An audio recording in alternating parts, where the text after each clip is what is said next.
Hello, guys. Today we are going to explain the movie Lot 36.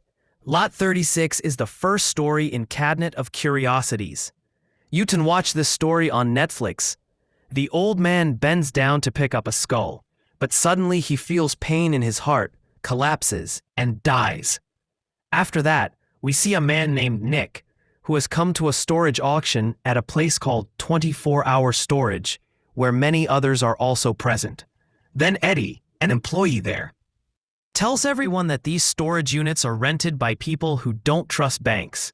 They keep their valuables here, but sometimes people abandon their units and then those storage units get auctioned off. Some people become rich overnight, but sometimes the unit has nothing valuable, so some people get nothing at all. The first bid of the day is for Lot 36, and Nick buys it for $400. We then see Nick talking on the phone. The man on the call is threatening him. We learn Nick has a huge debt, which is why he buys storage units and sells whatever he finds inside to earn money. Nick pays the storage owner. Before handing over the keys, the owner shows him CCTV footage of the previous owner.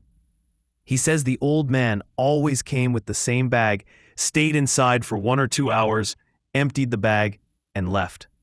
And very strangely, before entering and after leaving, he always jumped in a weird way. He had been doing this since 1945. The man in the CCTV footage is the same old man we saw at the beginning of the movie. But Nick ignores this and says old people become crazy. Nick takes the keys and leaves. Just then, a woman named Amelia comes to meet Eddie. She came to pay 2 months' rent for her storage unit, but she hadn't paid on time, and after not responding to calls, the storage was sold, and Nick was the one who bought it. At Eddie's suggestion, Amelia goes to talk to Nick. She tells him the storage unit is hers and contains her photos, family pictures, letters, and personal things. But Nick refuses. He says legally, the unit belongs to him now. If Amelia wants anything from inside, she has to pay $3,000. Nick gives her a broken lock and walks away. Angrily, Amelia curses him.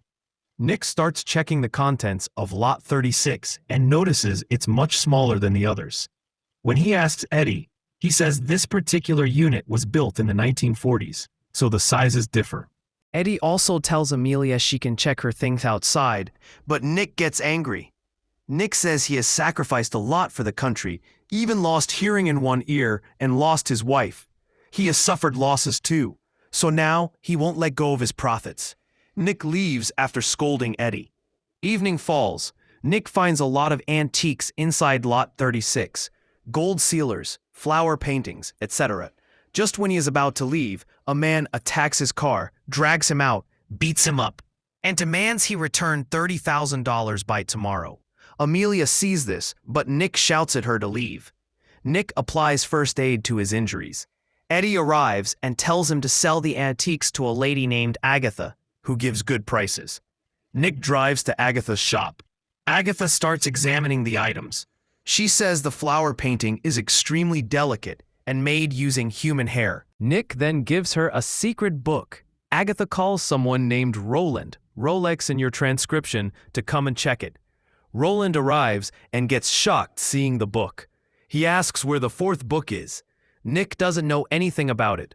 Roland explains the book is extremely rare and worth $10,000, and the complete set of 4 is worth more than $300,000.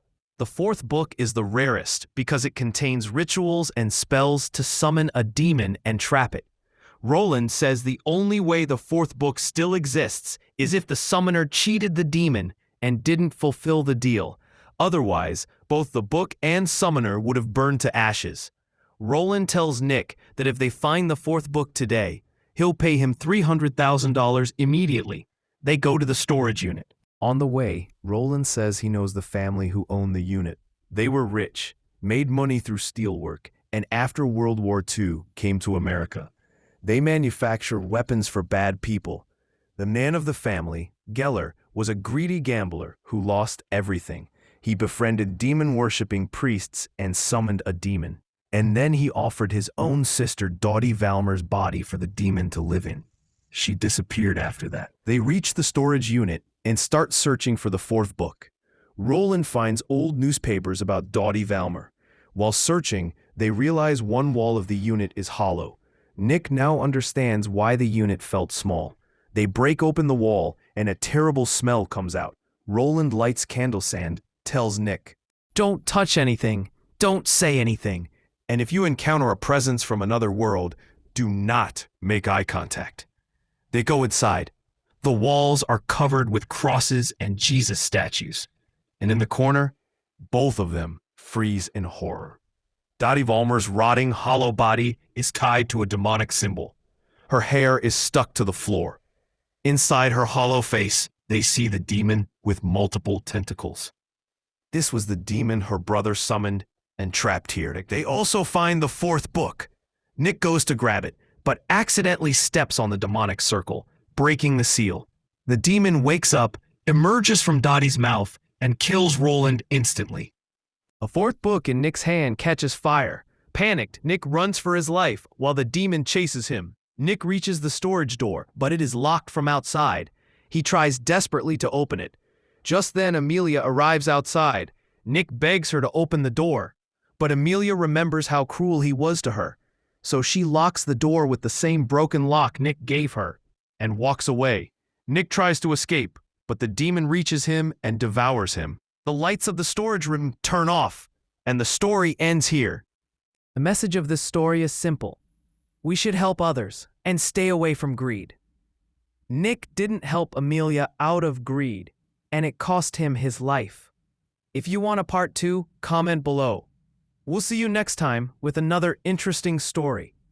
If you liked our explanation, do like or dislike the video. And if you're new, please subscribe. Thank you so much for watching.